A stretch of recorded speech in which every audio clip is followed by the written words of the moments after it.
Bueno, yo sí diría que uno de los grandes momentos epopélicos en materia de asilo en este país lo llevó a cabo el presidente Lázaro Cárdenas. Vaya, bravo, por fin reconoces. Eso casi lo escupes. Cuando le abrió la puerta a la migración española. Sí.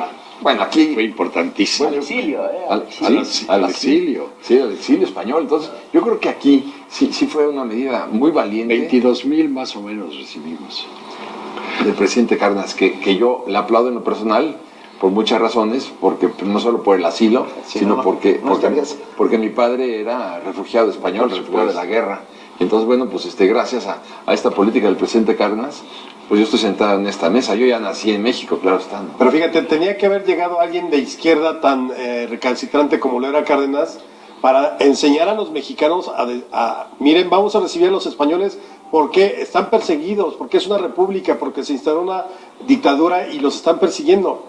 Y era la reivindicación porque exactamente un poquito más de 100 años antes, ¿qué leyes aplicó Vicente Guerrero de expulsión de españoles? O sea, durante la mayor parte del siglo XIX, al menos hasta la Guerra de Reforma, el español siempre fue visto como el enemigo, un enemigo potencial que siempre iba a intentar conquistarnos. Hay un término. Y por ejemplo, la epidemia de cólera morbus de 1833 se acusó a los españoles de haber envenenado las aguas de los ríos mexicanos para que nos diera cólera. Pero yo creo que los mexicanos siempre hemos distinguido entre españoles y gachupines, que son dos bichos diferentes.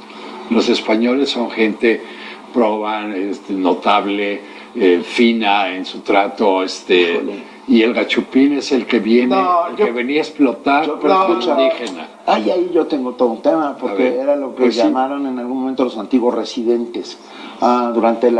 Después de 39, con el recibimiento del refugio, del asilo, del exilio español, se puede llamar de todas esas maneras, los antiguos residentes, que eran los que vinieron a hacer la América a principios de siglo, que eran vistos como eso, como gachupines, acabaron portándose a la altura, Y escucha, muchos de ellos, a partir de que Lázaro Cárdenas sale del poder y, por ejemplo, los niños de Morelia se quedan sin todas esas facilidades que el gobierno cardenista y la protección, fueron los antiguos residentes, esos gachupines los que se hicieron cargo de él. Sí, pero yo creo que es como siempre en las generalizaciones, ¿no? Claro. Cuando generalizan, no, pues es que todos los mexicanos son flojos y corruptos, pues no. Pero valdría la pena que dijeras cuáles fueron los niños de Morelia para nosotros. Luis Ríos, por ejemplo.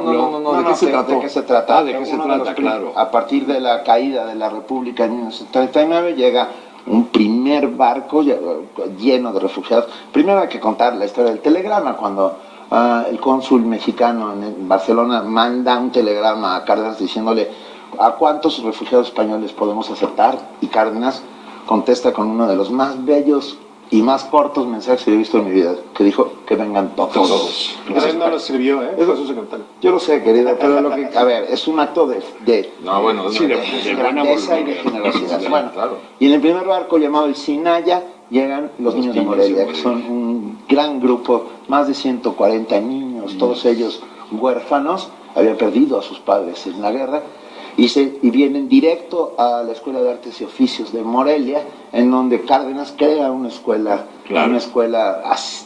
orfanato escuela, y les salva no solo la vida, sino que les da oficio. Pero fíjate que no. Y muchos de esos niños, fíjate, cuando menos dos de esos niños fueron mis maestros en la Facultad de Filosofía y Letras, Luis Ríos y Arturo Souto. Sí, pero ninguno de los dos era niño de Morelia. Sí, ¿cómo no? No, llegaron, porque eran huérfanos, ninguno era huérfano. Ellos llegaron justo en el Sinaya con sus padres. Con sus padres, ya. Y en ese mismo barco llegan grandes poetas, Pedro Garfias, grandísimos poetas. Sí. Pero fíjate que hay una parte interesantísima y dolorosísima en los niños de Morelia, cuando varios de ellos vivían sus padres, no eran huérfanos de padre y madre, exacto, sino ves las fotografías de las madres que van a dejar al niño en el barco. Hay que ver lo que significa que vayas a dejar a tu hijo en un barco sin saber qué es lo que va a sucederles. a los 400 niños. Y si los vas a volver a ver. Y si los vas a volver a ver. Claro, si tú vas a vivir o no vas a vivir en la guerra. O sea, fueron momentos muy dramáticos y el presidente Cárdenas estuvo por toda la altura. Fue un exilio ejemplar, creo que es un ejemplo para la humanidad lo que sucedió con estos refugiados españoles. Escuchen, nuestra tradición de asilo empieza antes, sí, claro, con un par de casos paradigmáticos y maravillosos, que uno de ellos es José Martí. Sí, claro. Claro. Y otro de ellos es César Augusto Sandino, que general estuvo de Hombres Libres de Nicaragua, ¿no? Que estuvo viviendo en Mérida, bueno, Yucatán. México fue siempre y sigue siendo generoso. Es Porfirio Díaz quien abre las puertas para la migración judía de Siria. Así es. Sí. Cuando estaban ya los conflictos típicos y perennes y permanentes en el Medio Oriente, los judíos, él de hecho les propone que vayan a colonizar algunas tierras en el norte. Ellos no se sienten a gusto y se quedan en el centro, en el barrio de la Merced, en la calle de Manzanares, que es donde empiezan todos los que hoy son grandes textileros de la comunidad judía, ahí empezaron sus historias. Y él permitió, lo único que no permitía Porfirio Díaz, y los reglamentos eran prostitutas o gente que viniera enferma. Todo lo demás podía venir, y todas las demás razas, y además hicieron una gran comunidad, la comunidad judía ahí, que luego se cambiaría a la Condesa y después a Polanco y etcétera. Y luego vinieron los libaneses, no sé si por la misma época. Por la misma época, sí.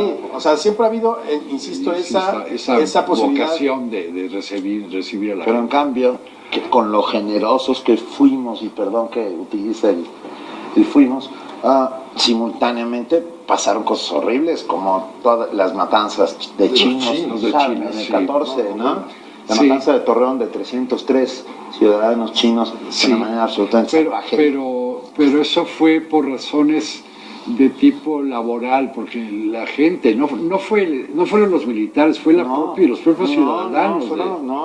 Los que se fueron entrada de los maderistas a Torreón. Bueno, se le achaca a Pancho Villa eso, pero no es falso. Eso es pero falso. Sí era Pablo Madero, entra con los maderistas a Torreón y es donde es Emilio Madero. Y son más de 300 chinos. Y hay otro refugiado, que fue Fidel Castro, ¿no? Sí, Fidel Castro. Fidel y el Che. Están aquí en México y después, con dinero de Gutiérrez Barrios y de Miguel Alemán, construyen el barco, el Granma, con el que se van a Cuba a hacer la revolución en la Sierra Maestra. Fíjate que esa es de las páginas como más desconocidas para el público en general, para los conspiradores en casa los ponemos un poco al día. Es principios de los años 50 y están aquí después de haber huido del desastre del 26 de julio, allá en Cuba, Castro. En Sierra Maestra. En Sierra Maestra, Castro y el Che y compañía.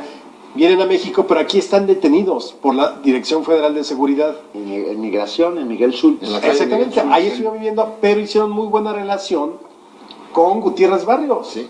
Y entonces los dejaba, sí, supuestamente estaban detenidos y todo, pero les dio China libre para hacer y deshacer, conspiraron, juntaron sus recursos, se hicieron del famoso Granma. Con dinero de Miguel Alemán. Y prácticamente les dio la bendición Gutiérrez Barrio. Ahora sí váyanse. En 1956 es cuando parte el Granma hacia Cuba. Exacto, desde Tuxpan. ¿Y sabes quién los introdujo con la bandida, con el burdel de la bandida? Bernabé Jurado, el abogánster. Wow. Les patrocinó sus visitas al otro libro de Eugenio Aguirre. No, ya no quise decir. ¿Está o eso es parte de tu novela? O sea, es parte de la novela, pero es cierto.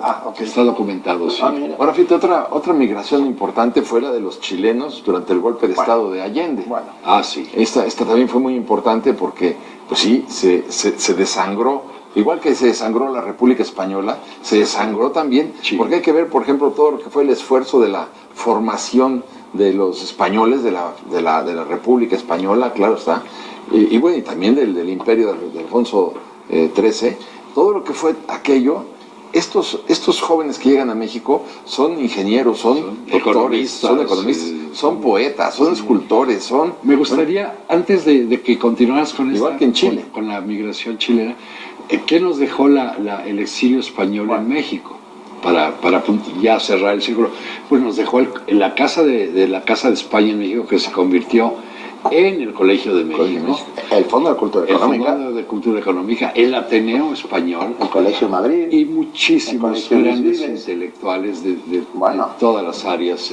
Eso nos ahora sí continuamos con En todo, o sea, sí. continuamos con Yo los quiero chilenos. quitarme el sombrero, perdón, Sí.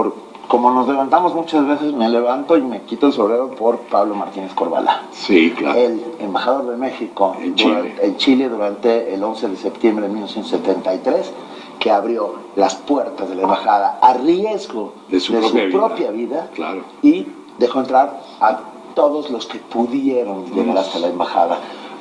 Se portó como un verdadero valiente, es uno de esos héroes nacionales, igual que Gilberto Bosque. Sí, lo iba yo a mencionar, me lo quitaste de la Igual que Gilberto, pero Y los trajo. Gonzalo Martínez Gonzalo Martínez Joven. Gonzalo Martínez Corvalá, Sí. un hombre excepcional Sí. que salvó a cientos de chilenos. chilenos. Y es casi paralela el asilo de los argentinos, No, ¿no? 3 años después, antes años, Uruguay. Antes Uruguay. 73 Chile, 75 Uruguay, 76 Argentina. Argentina. Y también en el caso uruguayo, el cónsul se portó, abrió el consulado, que era en un tercer piso, y les arrebataba de las manos a los militares a jóvenes a los cuales fue metiendo dentro del consulado. La verdad es que la verdad Pero hay que ver lo que era sentirse- ese hacinamiento dentro de la. Hay que dentro del sentirse muy consulado. orgulloso. También del qué respetuosos los comportamiento. gobiernos de no entrar a sacrificar. No, Era territorio Es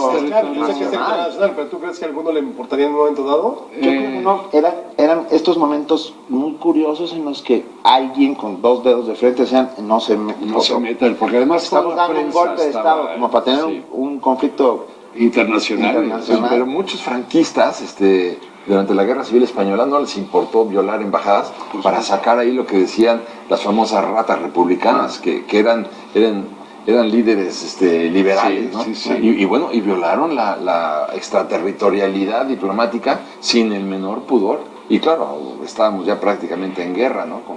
Pero así fue. Sí. Pero ¿sabes qué? También, y eso yo creo que no hay que dejar de hacer hincapié en eso.